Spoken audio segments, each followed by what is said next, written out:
Welcome to বাণিজ্য মেলা। চলে আসলাম আমরা এখন বাণিজ্য মেলার গ্রেটে। এটা হচ্ছে বরিশালের ঐতিহ্যবাহী বাণিজ্য মেলা।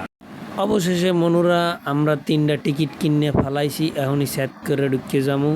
ঢুকেই মোরা 2টা ঘোরা দিয়া দেখলাম বা পুরা মেলাটারে, কিন্তু মেলা পছন্দ হয় নাই। পরে মোরা বইয়া রেস্ট করা শুরু করলাম।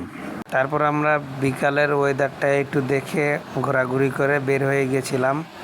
এখন আবার সন্ধ্যার সময় আমরা আবার ঢুকতেছি, দেখা যাক ভিতরে কি হয়, কি দেখা যায়। বিকালের থেকে রাইতে দেখতে সুন্দর লাগে, কিন্তু বিকালের ওয়েদারটা ছিল অনেক জোস। ভিতরে ঢুকেই দেখি অনেক সুন্দর করে সাজানো তারাবাতি এবং ঝাড়বাতি, এবং এক কাকায় হচ্ছে বেলুন উড়াচ্ছে। খুবই সুন্দর লাগতেছিল, খুবই ভালো লাগতেছিল। এই মেলাতে হচ্ছে আপনার লাইটগুলোর কারণে একটু রাত্রেই ভালো দেখায় এবং সুন্দর দেখায়, কিন্তু দিনের বেলা একদমই খুবই বাজে অবস্থা। দিনের বেলা কিছুই ভালো লাগে না। বিকাল টাইমে যদি যান তাহলে আপনার কিছুই ভালো লাগবে না।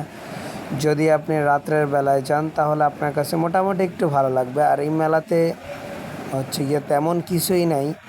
তার চাইতে যদি আমাদের বরিশাল শহরে দিত মেলাটা, তার চাইতে আরও ভালো হইতো, আরও জমজমাট হইতো।